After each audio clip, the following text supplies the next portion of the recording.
Captain Jake Morrison stood at the bridge window of the UN's Defiance, watching the massive space station grow larger as they approached. The Zephyrian Maximum Security Station looked like a giant metal fortress floating in the darkness of space. It had been built around a dead star called Mortis 7, and its dark walls seemed to swallow the light from distant suns. Jake had been a space captain for 15 years, but he had never seen anything like this place. The station was huge, bigger than most cities on Earth. Strange symbols covered its outer walls, written in languages that humans were still learning to read. Some of the symbols glowed with a dim blue light, while others seemed to shift and change when he looked at them directly. "Captain, we're getting a signal from the station," said Kelly Adams from her position at the communications console. She was young for a space officer, only 28. But she was the best at understanding alien languages that Jake had ever worked with. Her fingers moved quickly over the control panel as she tried to decode the incoming message.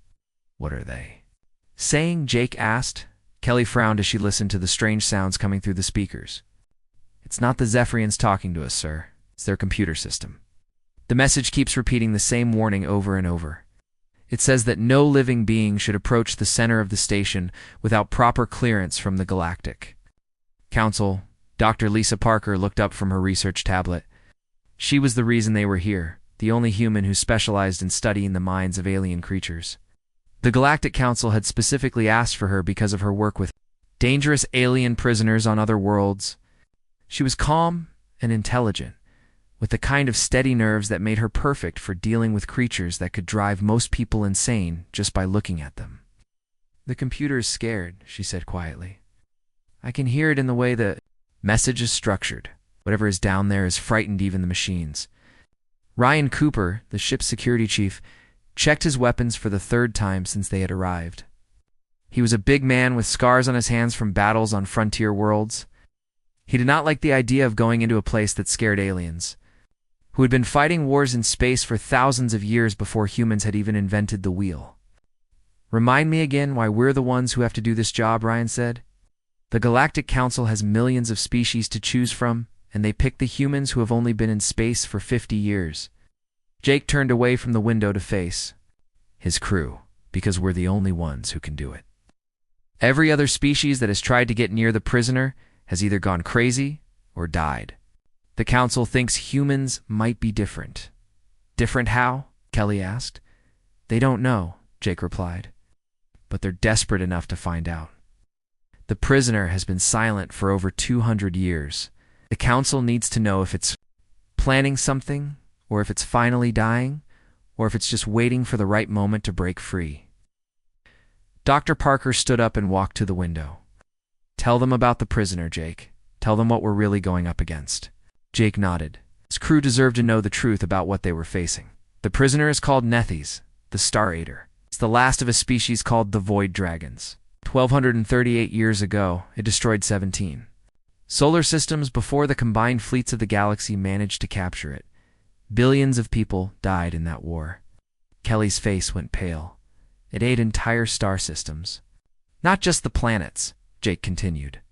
"The stars themselves would swallow a sun and use the energy to grow stronger, then move on to the next system. The only reason it was stopped was because every species in the galaxy worked together to build a trap. Even then, it took them 50 years to capture just one dragon." Ryan shook his head. "And now we're supposed to go have a chat with it?" "The Council has tried everything else," Dr. Parker said. "They've sent their best scientists, their most powerful psychics, even their religious leaders. Some of them died instantly when they got close to the prison cell. Others lived long enough to scream for a few minutes before their minds broke completely. The lucky ones just passed out and never woke up." The Defiance continued its slow approach to the docking bay. As they got closer, Jake could see that the station was even stranger than he had first thought. Parts of it seemed to be built by different alien species, each section using completely different technology and materials. Some areas looked like they were made of crystal, while others appeared to be grown rather than built, like giant coral. "Reefs in space. Captain, I'm getting another message," Kelly said. "This one is different. It's coming from deeper inside the station." "What does it say?" Kelly listened carefully, then looked up with a worried expression. "It says, 'Welcome, humans. I have been waiting for you.'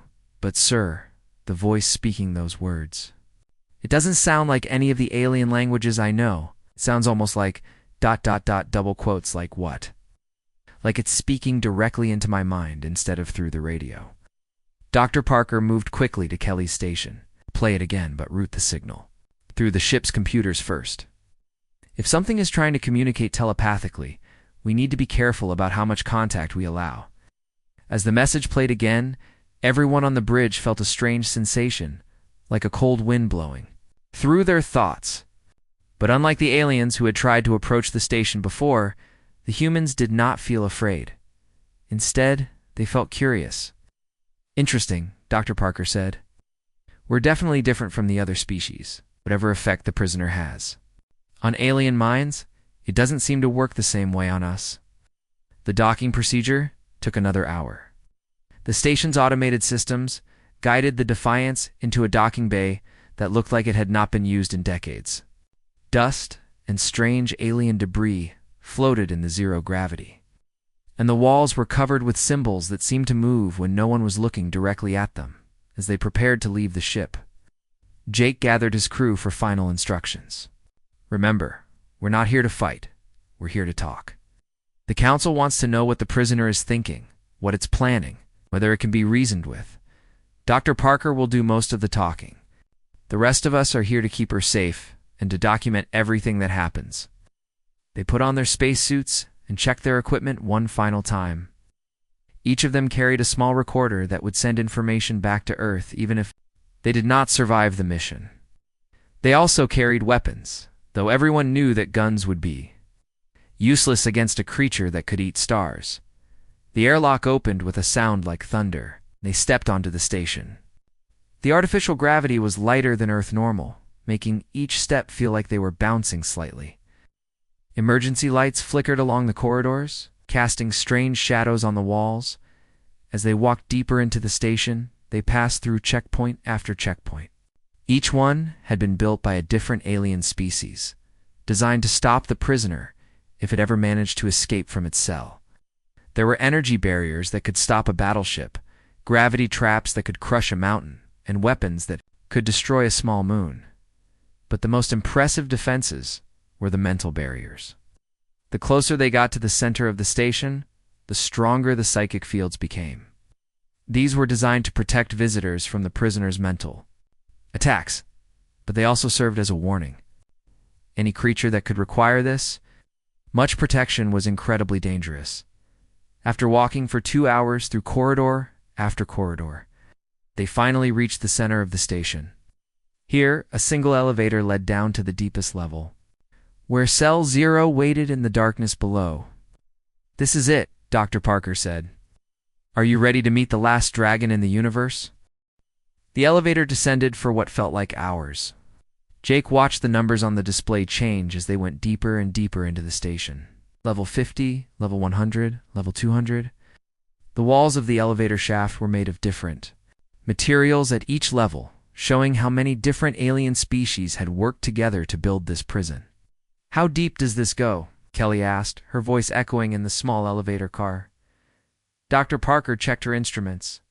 According to the station records, Cell 0 is located at level 347. We're at level 290 now. Ryan shifted nervously in his spacesuit. "I can feel something changing. The air feels different down here, even through the suit's filters." Jake nodded. He felt it too. There was a strange pressure in the air, like the moment before a thunderstorm. But it was not weather. It was something else, something alive and aware and very, very old.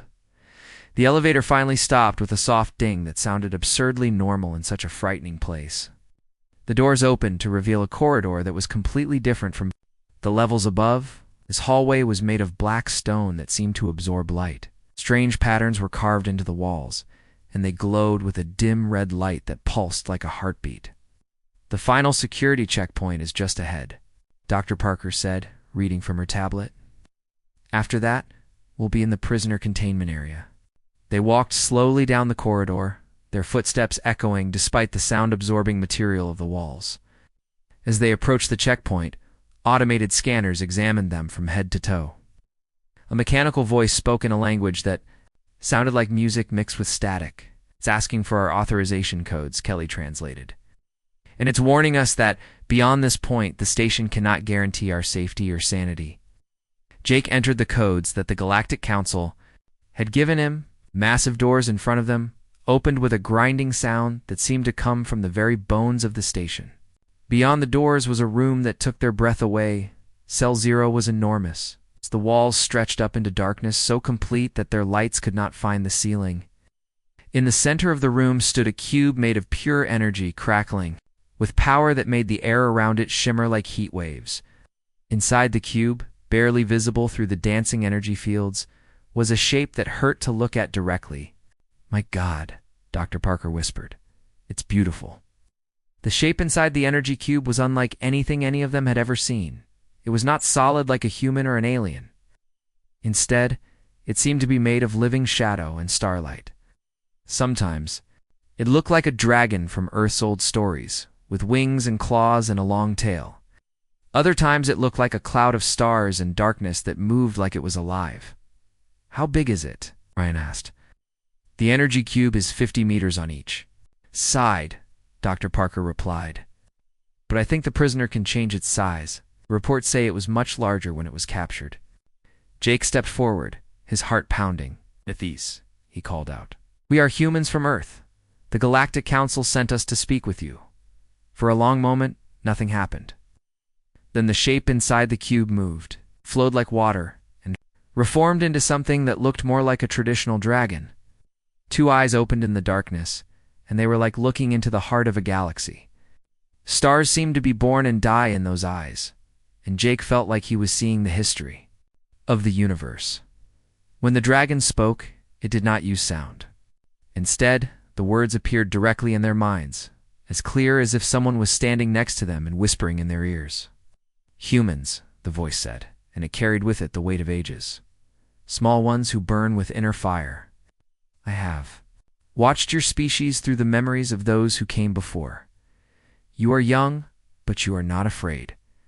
Dr. Parker stepped forward, her scientific curiosity overcoming her fear. "We are not afraid because we choose not to be.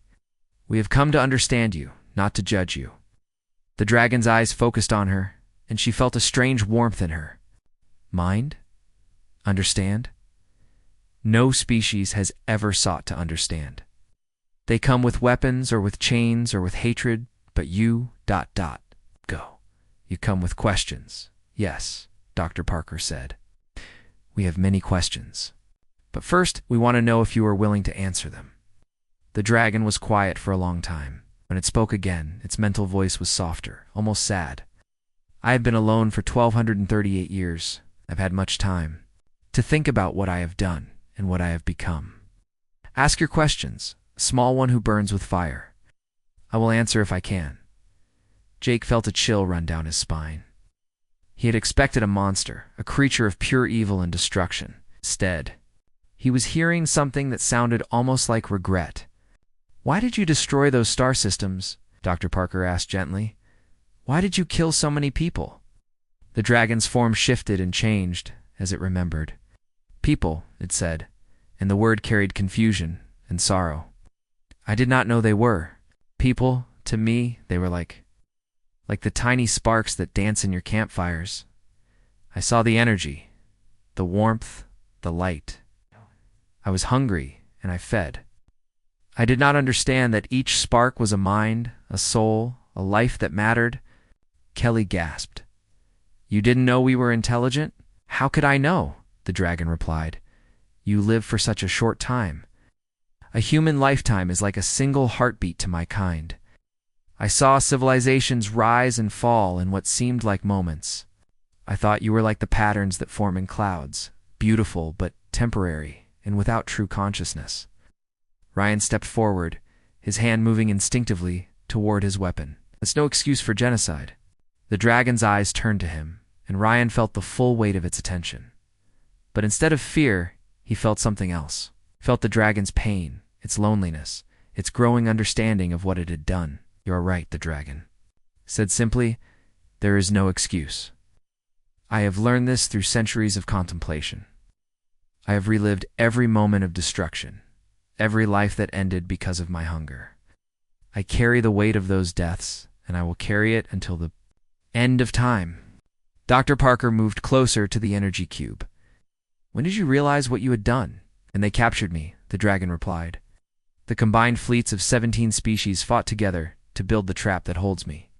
As they worked, I began to absorb the memories and thoughts of those who died in the battle.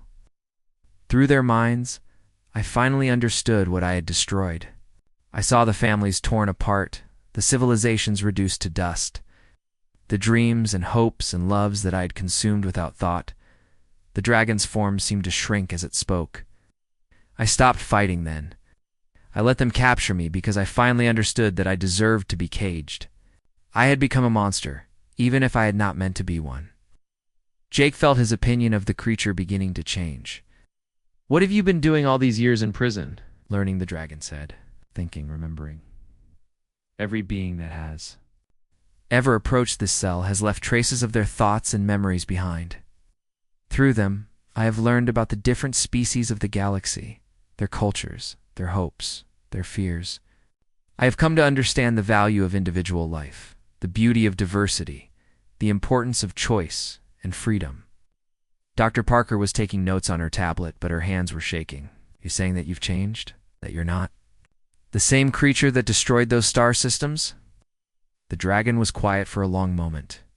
"I am still the same being with the same power and the same hunger. But I am no longer the same mind. I have learned compassion, though it came too late for those I destroyed.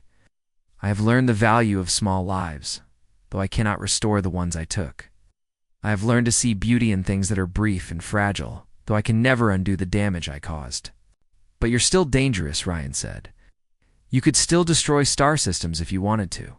"Yes," the dragon agreed. "I will always be dangerous.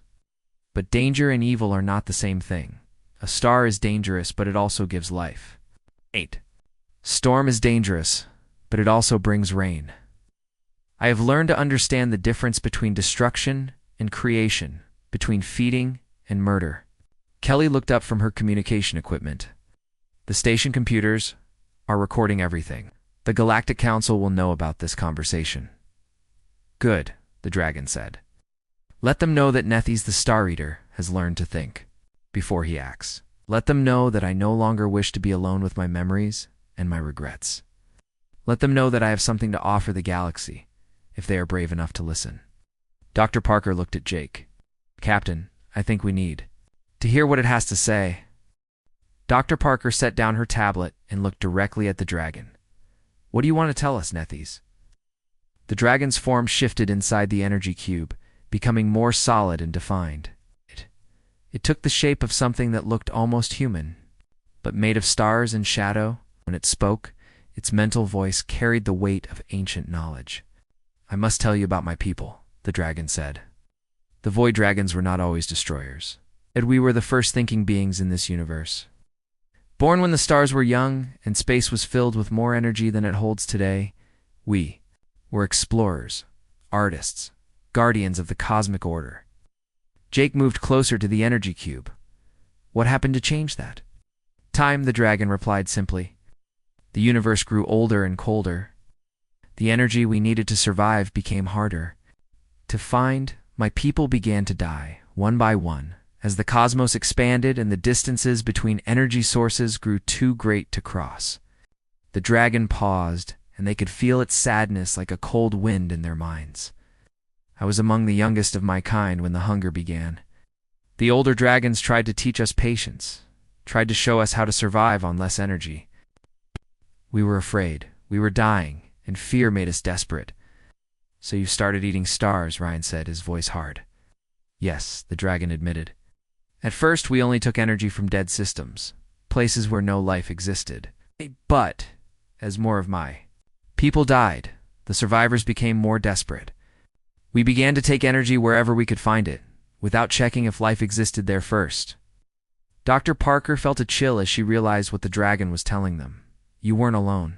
There were others like you, 47 others," the dragon said. By the time the galaxy's species united to stop us, I was the only one left. The others had either died of starvation or been destroyed in the early battles. I continued fighting not from evil, but from loneliness and fear. Kelly looked up from her equipment. If you were the last one, how did your species continue? There more dragons somewhere? The dragon's eyes brightened, and for the first time since they had met it, they felt something like hope coming from its mind. That is what I must tell you. That is the gift I can offer your galaxy, if you are willing to trust me. What kind of gift? Jake asked carefully. Before the hunger drove us mad, my people prepared for the possibility that we might not survive. We created nursery worlds, hidden places where dragon eggs could wait in stasis until the universe was ready for us again. These eggs contain not just my people, but all of our knowledge from the early days of creation. Dr. Parker's scientific mind immediately grasped the importance of what the dragon was saying. Knowledge from when the universe was young. It's the secrets of how reality was formed. More than that, the dragon said. Technologies that could heal damaged worlds, techniques for creating new sources of clean energy, methods for traveling between galaxies safely. My people learned these things over millions of years of exploration. All of that knowledge waits in the nursery worlds. Ryan stepped forward, his expression skeptical. And you're just going to give us this information? After being locked up for over 1,000 years? Not give, the dragon corrected. Trade. Jake felt his stomach tighten. What do you want in return? Freedom, the dragon said simply. Not to destroy, but to teach. I want to guide the new dragons when they hatch, to make sure they do not repeat the mistakes of the past.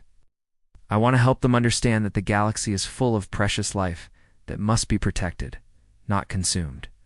New dragons, Kelly asked, her voice barely a whisper. The eggs are beginning to stir, the dragon explained. I can feel them across the vastness of space.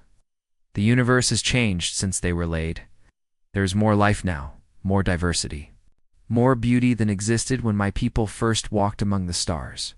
The conditions that will allow the eggs to hatch are almost here.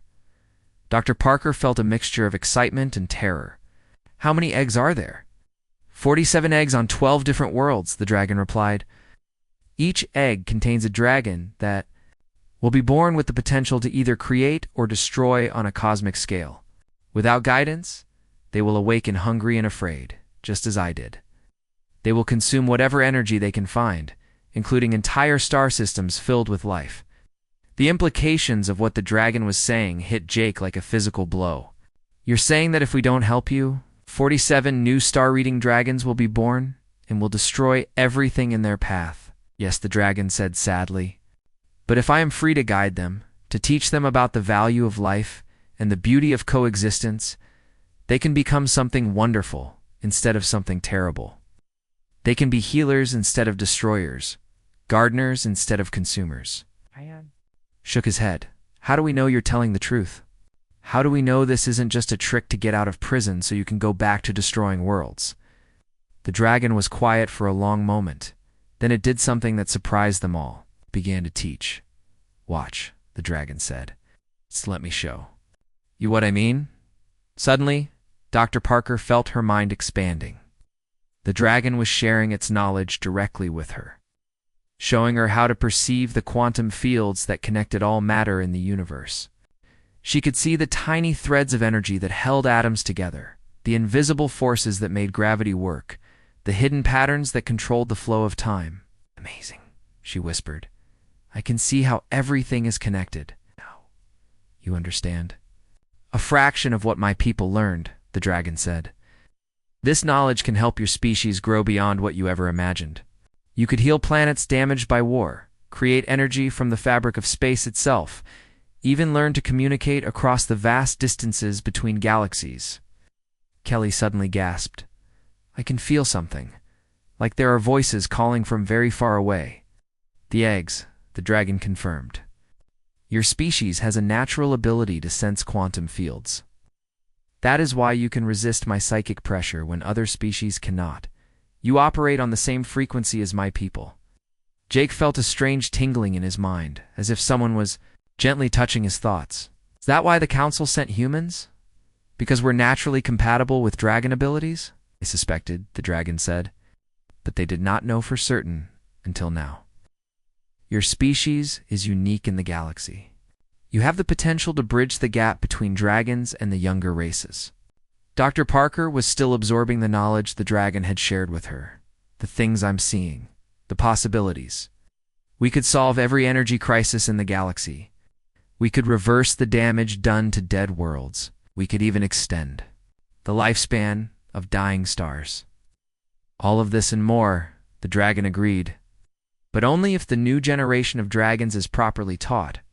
Only if they learn to see other species as partners rather than prey. Ryan still looked unconvinced. Oh. What guarantee do we have that you won't just disappear once you're free? What's to stop you from going back to your old ways? The dragon's form shifted, becoming smaller and more human-like. I offer myself as a permanent hostage to ensure good behavior. I will remain connected to a monitoring system that will allow the galaxy to track my location and actions at all times. If I break faith with this agreement, I will return to this prison willingly. Jake looked at his crew. Dr. Parker was nodding enthusiastically, clearly excited by the scientific possibilities. Kelly looked scared but intrigued. Ryan remained suspicious, but seemed to be considering the dragon's words. There's something else, the dragon continued. Something that makes this offer even more urgent. The eggs are not the only things stirring in the hidden places of the universe. There are other ancient powers awakening, things that make my people look small and harmless by comparison. The galaxy will need every ally it can find in the years to come. What kind of other powers? Jake asked. That, the dragon said, is a story for another time. First, you must decide whether to trust me with the freedom to save my children and teach them to love this beautiful, fragile galaxy instead of consuming it. Dr. Parker looked at Jake with pleading eyes. Captain, this could change everything. The knowledge alone is worth the risk. Jake stared at the dragon, weighing the possibilities against the dangers. The decision he made in the next few minutes could determine the fate of every living being in the galaxy. Captain Jake Morrison stood in the communication room of the Defiance, staring at the holographic images of the Galactic Council members. Their faces showed every emotion except understanding. The blue-skinned Zephyrian representative was shaking. With rage, the insect-like Thraxian delegate was clicking its mandibles in distress. Even the normally calm Etherian counselor looked deeply troubled. Absolutely not, declared Council Leader Vex9, a tall gray alien with 6 arms and eyes like black diamonds. The humans will cease all contact with the prisoner immediately and return to Earth. This discussion is over. Dr. Parker stepped forward, her hands clenched into fists. You're not listening to what we're telling you? The dragon eggs are going to hatch whether we help or not. At least if we work with Nethes, we can control what happens next. Control? The Zephyrian representative's voice was sharp with fear. You naive humans think you can control a creature that consumed my home world. Zephyr Prime had 12 billion inhabitants. They all died screaming while that monster fed on our sun? Jake tried to keep his voice calm. Counselor Vex, we understand your pain, but Nethes has changed. It's not the same creature that destroyed your world. Changed. Vex laughed bitterly. Monsters do not change. Captain Morrison, they only pretend to change when it serves their purposes. This is obviously a trick to escape from its prison. The Thraxian delegate, Hivemind ZZTKRR, spoke in its buzzing voice. The hive memory of my people recalls the Dragon Wars. Millions of our warrior spawn died, building the prison that holds this abomination. We will not dishonor their sacrifice by freeing their killer. Kelly had been monitoring the quantum frequencies that the dragon had taught them to sense. She looked up from her instruments with wide eyes. Sirs, I'm detecting something. The dragon eggs. I can feel them getting stronger. The hatching process is accelerating. Council Leader Vex9 ignored her completely. The humans have been compromised by the prisoner's mental influence. They can no longer think clearly. We are ordering an immediate quarantine of the human delegation. We haven't been compromised, Dr. Parker said angrily. We've been enhanced. The dragon taught us to perceive quantum fields. Look at what we can do now. She concentrated, and suddenly her body became translucent. Light passed through her as if she was made of glass. Then she became solid again. Ryan Cooper, who had been silent during most of the conversation, suddenly phased through the solid metal wall of the communication room. He walked back through the wall a moment later, his face pale but determined. "Sir," he said to Jake, "I can move through solid matter now." The dragon wasn't lying about the abilities it could teach us. The council members reacted with horror. Instead of wonder, several of them started shouting at once. "They've been turned into weapons," declared the Etherean counselor. "The dragon is using them as tools for its escape," added another representative. "This proves that the prisoner is more dangerous than we thought," concluded Vex-9. Jake felt frustration building in his chest. "You're all missing the point. These abilities aren't weapons. They're tools for understanding the universe. The dragon is trying to help us? Help us?" Dex's voice was filled with disgust. "By turning humans into monsters like itself? Captain Morrison, your species has been in space for less than a century. You know nothing about the true danger you're dealing with." Dr. Parker activated her tablet and displayed the readings she had taken from the dragon's mind. "Look at these energy patterns. This isn't the signature of a creature planning violence. This is the signature of a being in deep emotional pain, trying to make amends for past mistakes. Emotional pain." Vaccine. The Thraxian delegate's mandibles clicked.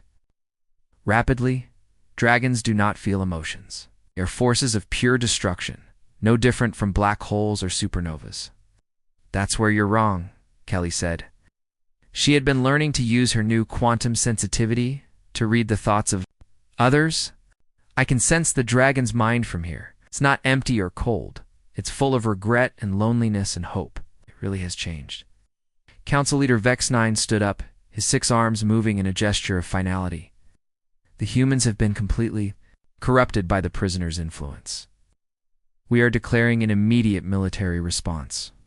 Fleet units are being dispatched to the prison station to ensure the dragon cannot escape." Jake felt his heart sink. "Hey, you're making a mistake. If you attack the station while we're here, you could damage the containment systems. The dragon could be freed accidentally. It's better to risk an accident than to allow you to free it deliberately," Vex-9 replied coldly. The communication ended abruptly, leaving Jake and his crew alone in the flickering light of the ship's emergency systems. The council had cut off their access to the Galactic Communication Network. Dr. Parker slumped into a chair. Her enhanced senses, allowing her to feel the fear and anger radiating from the council members even across vast distances. They're terrified. Their fear is so strong that they can't think rationally. "Can you blame them?" Ryan asked. "Their people died because of Nethes. How do you forgive something like that?" Kelly looked up from her instruments again. "Captain, the quantum disturbances are getting stronger. And there's something else. I'm detecting ships approaching our position. Lots of ships." Jake moved to the bridge and activated the long-range sensors. What he saw made his blood run cold. A fleet of over 200 vessels was heading toward the prison station, representing dozens of different species. They were armed with weapons powerful enough to destroy entire planets. "They're not here to arrest us," Jake realized. "They're here to destroy the station and everything in it." Dr. Parker joined him at the sensor display. "They attack the station. They'll rupture the containment field. Nethes will be free, but it will be angry and hurt and confused. It might revert to its old behavior patterns. And the dragon eggs will still hatch without guidance," Kelly added. "We'll have 47. More Nethes running loose in the galaxy with no one to teach them how to control their hunger." Ryan checked his weapons, though he knew they would be useless against a fleet of that size. "How long before they get here?" 6 hours, Jake replied. They returned to Cell 0, where Nethes waited in its energy prison. The dragon had sensed their distress even before they spoke. "The council has rejected your recommendation," the dragon said. "It was not a question. They're sending a fleet to destroy the station," Dr. Parker told it. "They think killing you is the only way to keep the galaxy safe." The dragon's form shifted, becoming darker and more turbulent. "They will not succeed in killing me. The energy field that contains me will collapse, but I will survive. However, I will be freed in the worst possible way, through violence and hatred rather than trust and understanding." "What will you do if that happens?" Jake asked. The dragon was quiet for a long moment. I do not know. I have spent so many years learning to control my emotions, to choose thoughtfulness over reaction. But if I am freed through attack rather than choice, the old instincts may return. I may become what I once was. Kelly was monitoring the approaching fleet, Captain. They're not just planning to destroy the station.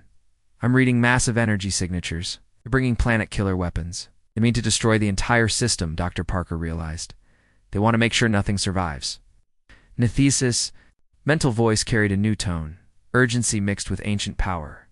If they destroy this system, the shockwave will destabilize the quantum fields holding the dragon eggs in stasis.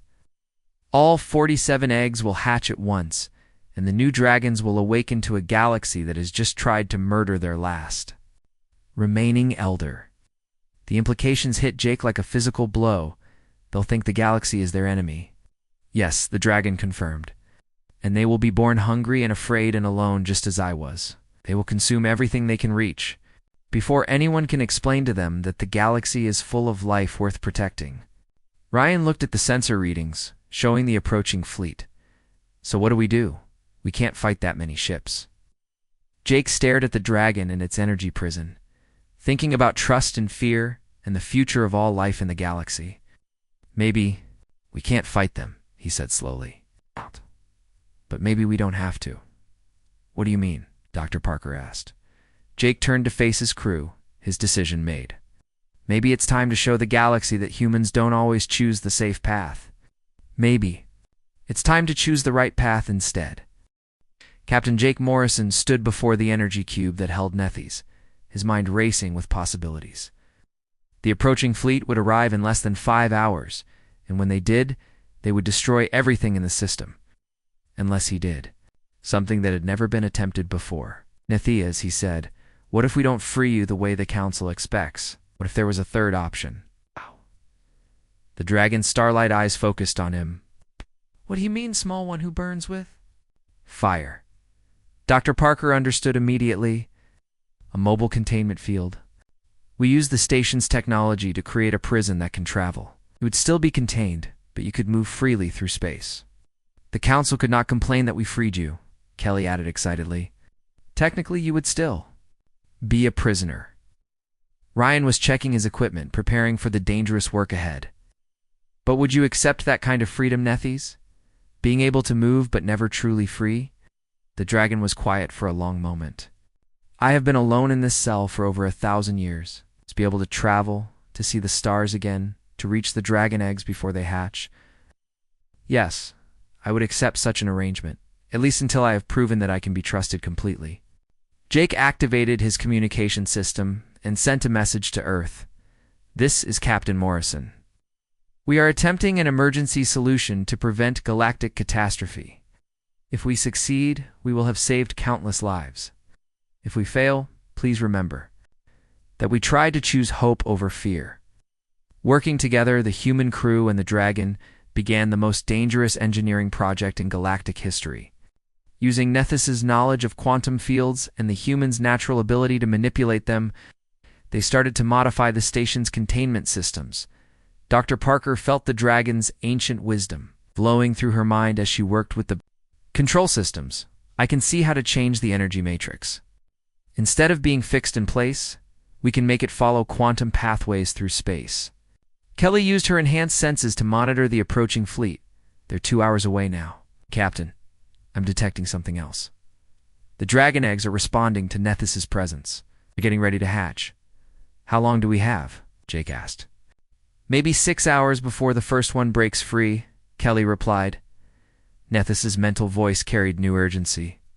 The eggs must be reached before the hatchlings emerge. Young dragons are born hungry and confused. Without guidance, they will consume the nearest energy source immediately. Ryan was working on the mechanical systems that would support the mobile containment field. What kind of energy sources are near the dragon eggs? Stars, Nethys replied simply. The nursery worlds were hidden in systems with young, energy-rich stars. If the hatchlings feed on those stars, they will grow large enough to consume entire galaxies within days. The work continued frantically as the fleet drew closer. Jake could see the ships on his sensors now, their weapons charging for the attack that would destroy the prison station. Ow. But he also saw something else. Captain Kelly called out. I'm reading massive quantum distortions near the galactic core. Something big is happening at the first nursery world. Through the dragon's enhanced senses, Dr. Parker could feel what Kelly was detecting. It's starting. The first egg is beginning to crack. Nethys's form became more agitated inside the energy cube. We must hurry. If I cannot reach the hatchling in time, it will begin feeding immediately. A newborn dragon can consume a star in minutes. The mobile containment system was almost ready, but the approaching fleet was now only 1 hour away. Jake made a decision that would define the rest of his life. We're leaving now, he announced. The system isn't fully tested, but we're out of time. The energy cube began to change, its solid walls becoming flexible and flowing. Slowly, carefully, the containment field expanded to surround the UN's Defiance. Nethys's dragon form flowed. Around the ship, like a living constellation, still contained but now able to move. It's working, Dr. Parker said with wonder. We're actually flying inside a mobile dragon prison. The combined ship and dragon moved away from the station just as the fleet arrived. Jake watched through the viewports as hundreds of alien warships opened fire on the prison that had held Nethys for over 1,000 years. The station exploded in a ball of light that could be seen from 3 star systems away. They think they've destroyed us, Ryan observed. Good, Jake replied. Let them think that for now. We have more important work to do. The journey to the first nursery world took only minutes with Nethys's help. The dragon could manipulate space-time itself, folding the distance between stars. Like paper. When they arrived, they found a sight that took their breath away. The nursery world was a planet made entirely of crystal, floating in the heart of a young blue star. On the planet's surface, a structure the size of a mountain was beginning to crack. Light poured from the cracks, and with each pulse of light, the nearby star dimmed slightly. The hatchling is already feeding, Nethys said urgently. Must reach it before it drains the star completely. The mobile containment field descended to the crystal planet's surface. Nethys flowed out of the energy prison, still connected to it by quantum tethers that would pull it back if necessary. The first time in over a millennium, the dragon touched solid ground. The mountain-sized egg split open with a sound like thunder, and a young dragon emerged. It was beautiful and terrible, made of pure light and shadow. But unlike Nethys, this dragon was wild and afraid. Where it reached toward the star above, preparing to drain all of its energy. Nethys moved faster than thought, wrapping the hatchling in wings made of starlight. The young dragon struggled, but Nethys held it gently, while projecting thoughts of calm and safety. Sleep, little one, Nethys whispered into the hatchling's mind. You are safe. You are loved. You do not need to fear or hunger. Slowly, the young dragon stopped struggling and curled up in Nethys's embrace. Its natural instinct to consume everything was replaced by trust in its elder. This is Nethys told the humans. It's the first of the new generation. It will need time to learn, but it will not be a destroyer. It will be a protector. Dr. Parker was taking readings from her instruments. The star has stabilized. The hatchling stopped draining it. Because it now knows there are better sources of energy, Nethys explained.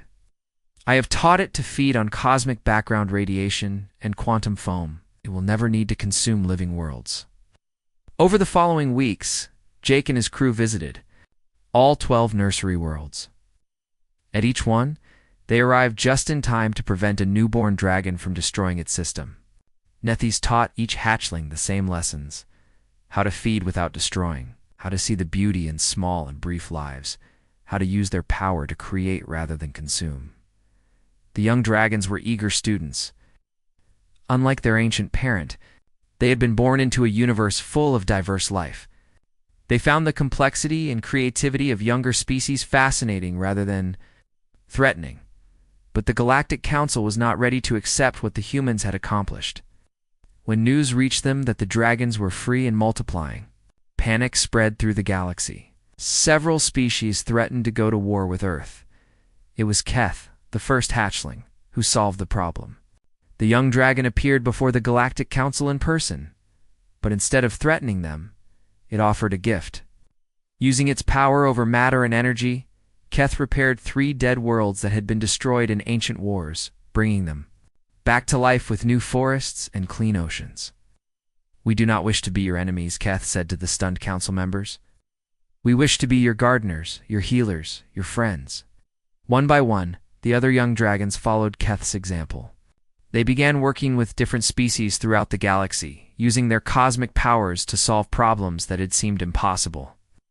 They reignited dying stars, cleared dangerous asteroid fields, and even helped terraform new worlds for expanding populations.net. HYS remained in its mobile prison.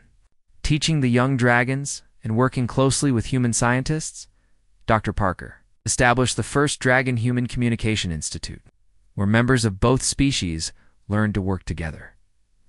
The galaxy slowly began to change. Fear was replaced by wonder as people saw what dragons and humans could accomplish together.